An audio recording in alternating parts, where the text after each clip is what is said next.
Qu'est-ce que m'a apporté la vie en communauté que j'ai connue dans mon abbaye d'origine, qui était l'abbaye du Barou. Donc je suis rentré à 18 ans et elle m'a apporté tout simplement d'accomplir ma vocation, qui continue aujourd'hui. Il n'y a rien qui n'a changé pour moi, parce que je ne regarde pas ça comme quelque chose de passé qui est terminé, mais ça a été le lancement, et qui continue encore, d'une vie donnée à Dieu par la prière, le travail. Et donc tout ce que j'ai appris là-bas est nécessaire, parce qu'il est très difficile de se lancer dans la vie érémitique de but en blanc. Il a besoin d'avoir une formation, et dont Gérard, qui était mon premier père abbé, m'a apporté tout cela. Voilà. Et donc il a transmis ce que lui-même avait reçu de plus ancien, et je continue à vivre selon la règle de Saint Benoît, adaptée à une vie solitaire maintenant, après l'avoir vécu dans une communauté. Alors, quelle est la parole du Christ qui m'a particulièrement saisi? Il y en a beaucoup.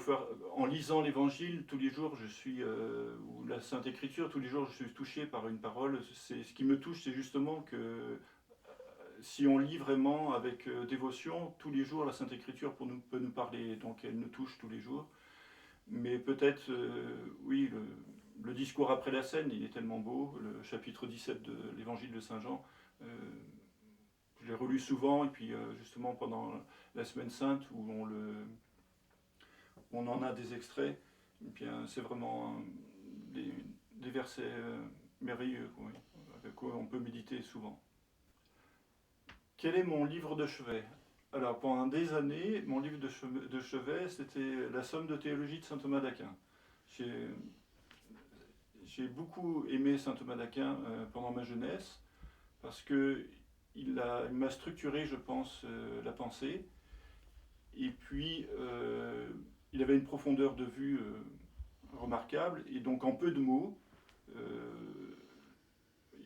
il dit beaucoup de choses. Et comme j'aime pas trop la littérature avec un petit peu fleuve, et qui utilise beaucoup de mots pour finalement ne pas dire grand-chose. Donc saint Thomas d'Aquin me plaisait beaucoup pour ça, parce qu'il est très concis.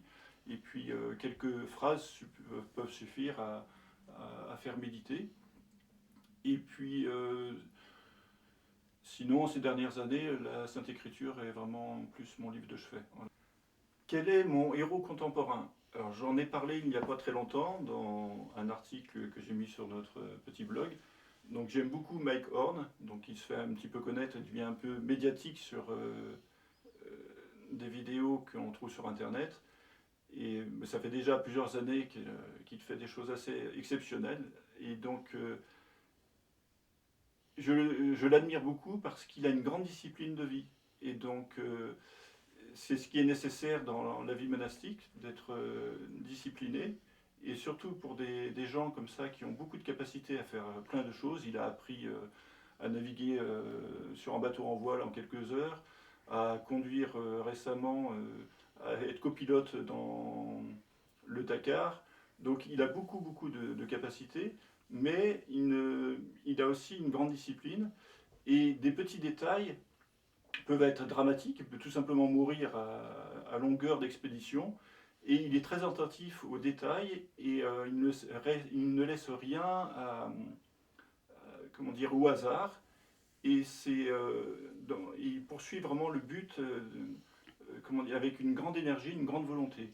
Et donc c'est un bel exemple au point de vue humain, simplement déjà, mais que l'on peut reporter. Et saint Paul disait lui-même, regardez ceux qui courent dans les stades, tous les efforts qu'ils mettent pour gagner simplement une couronne périssable.